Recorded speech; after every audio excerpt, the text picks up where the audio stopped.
Hi, Bazala Bakamzito. Welcome to Life with Makajeni. I am Umakajeni. On this channel, we are unpacking all the trending topics, and today's topic it's about Uvuyokazi. So guys, we know that Uvuyokazi nompumelelo bahlukene, and Uvuyokazi now is married to Chef Sabelo.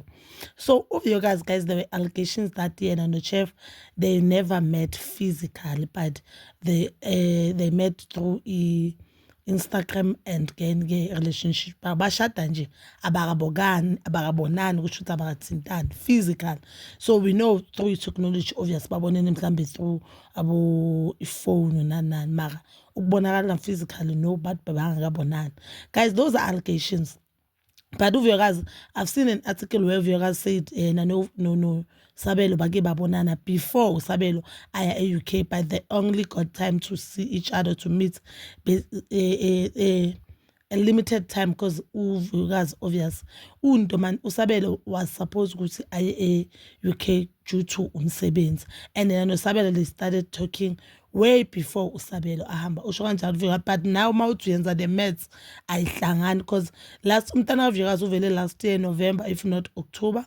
That means uzohlanganisa unyaka, and Uvuyokazi nompumelelo bahlukene nini this thing yabo bayishuta Feb if not Jan.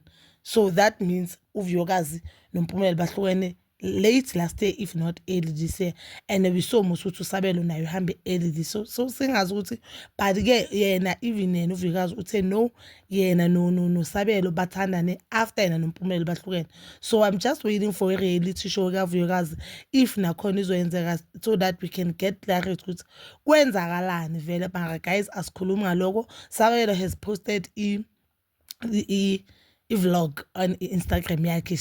So he wrote today's vlog yesterday. The vlog we posted yesterday, and obviously it was yena noVuyokazi ngathi they were out on dinner. Obviously yena akazivezanga kuvele Uvuyokazi.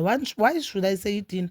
I don't know whether it's dinner or lunch because I don't know the time frame, but again, they were out in a nice restaurant and kuvele isithombe saVuyokazi. So I guess since uSabelo ashilo ukuthi yena nomuntu wakhe they'll meet September, I'm just guessing guys, ngiyacabanga ukuthi uVuyokazi noSabelo chances are sebamithile physically, and Uvuyokazi noSabelo mhlambe manje ba together cause uSeptember guys.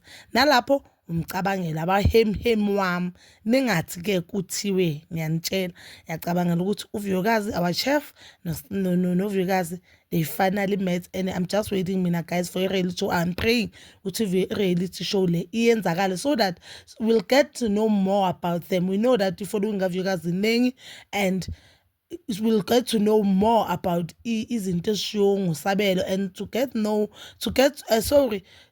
I will get to know more about uSabelo yena as a person guys, because mina as much as bokuvela itori zokuthi hey uyakoleta nanani, some of the things bengibuye ngimzwela because le koleta uzenze way before angasebenzi, and I know even nami mangathola opportunity now to go to mhlambe USA, and knowing ukuthi I don't have money, I have to borrow money so that ngizoya lapho, you understand. But ke basala bamzito, please comment down below, and please don't forget to like, subscribe, share, and hit that notification button.